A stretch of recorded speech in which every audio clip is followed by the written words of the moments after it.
What's cool about Guatemala is there's 6 missions now in Guatemala, which is the most of any other country in Central America, and there's 2 temples. So you got the one in Guatemala City, right next to the MTC there, and then there's one in our mission in Shela, which was built in 2011, and it's a very beautiful temple, right up in the Shela's already high up, but you can see the temple from pretty much the whole city, right up there on the top of a hill. And had the opportunity to go there a lot. It's very, very beautiful. So that's cool. Apparently, there's this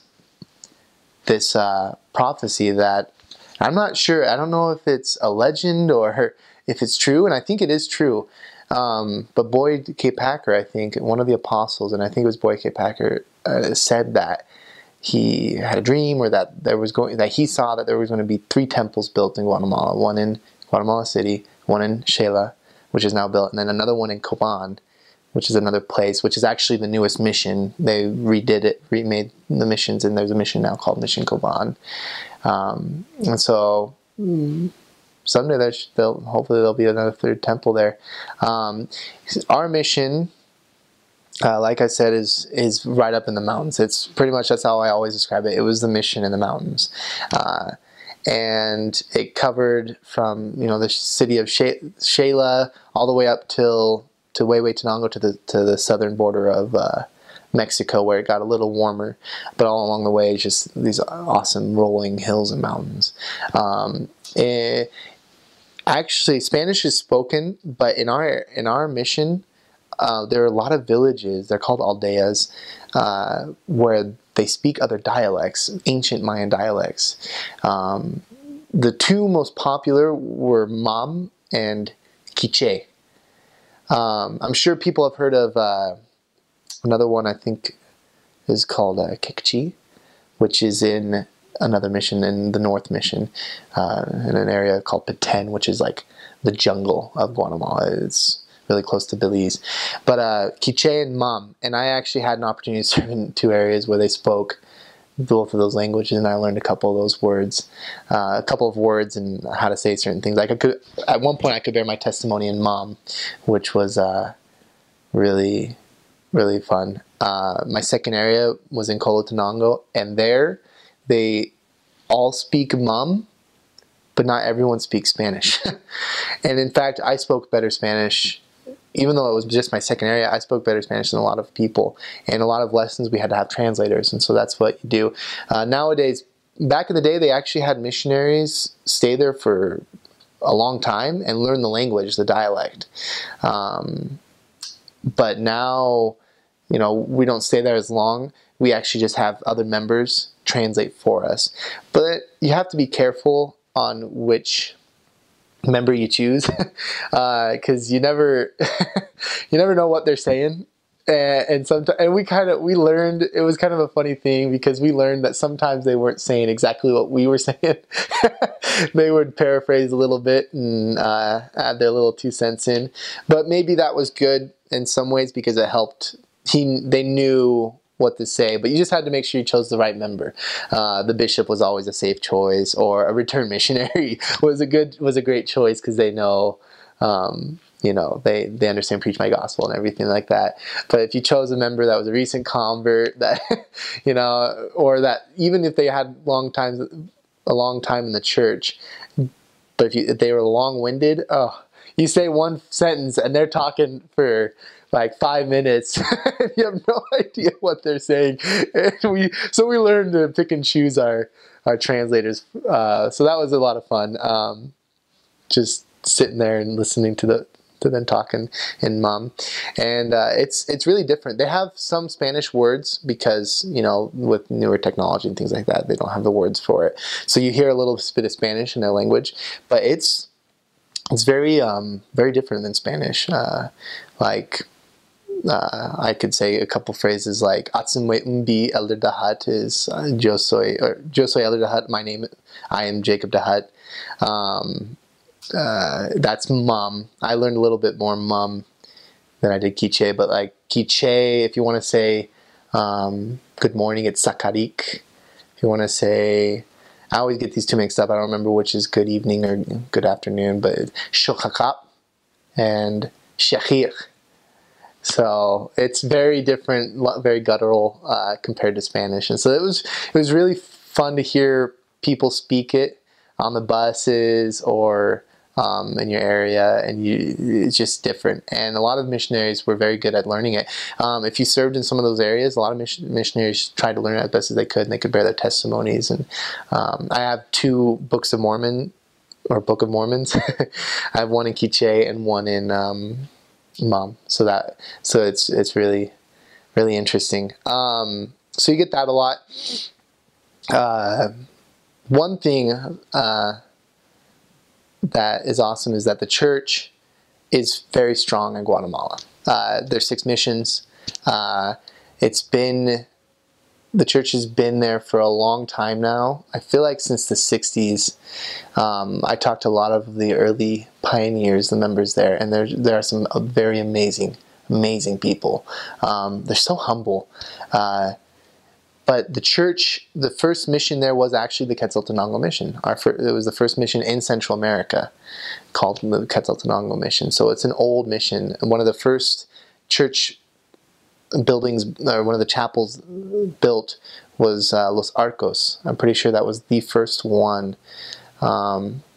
Don't quote me on that, but it's one of the oldest, at least in Central America, Los Arcos, which is in our mission, right in the middle of Shela, right next to the mission home. There's 3, I'm trying to remember this, there's 3 stakes in Shela, in the city. There's 3 stakes.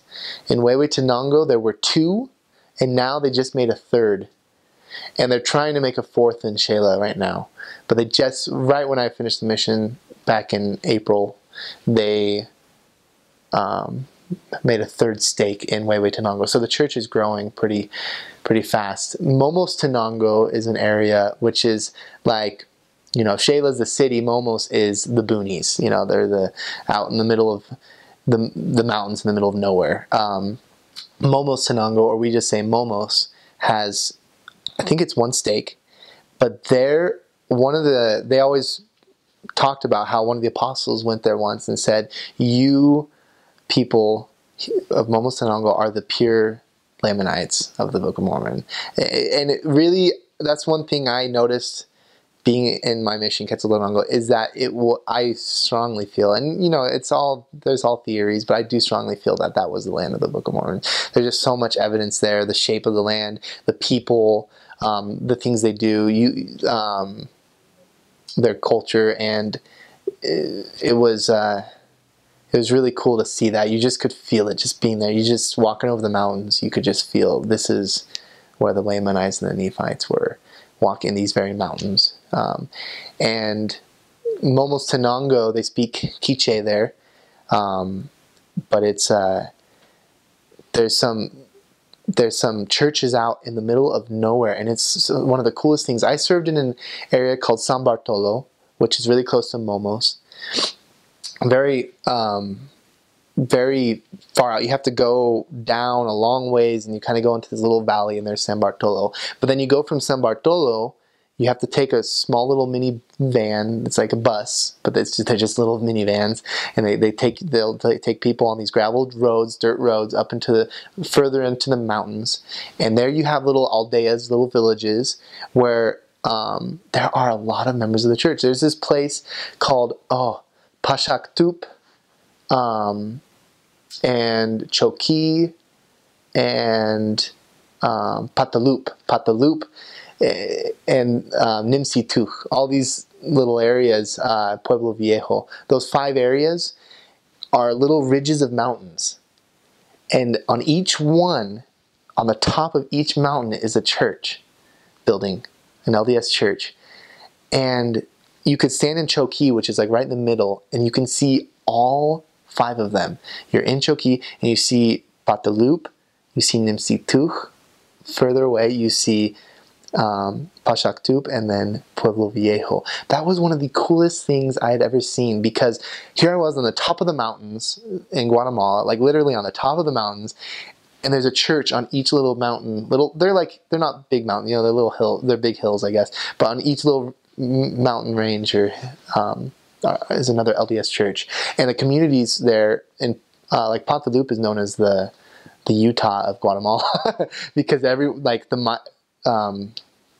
majority of people there are LDS, and it was so cool to see that, and it's been like that for years now, and it's just grown. I think there's a district there called, it's not a stake yet, but it's called the district of Pashaktup, so it's still growing. The only problem there is like the population is small.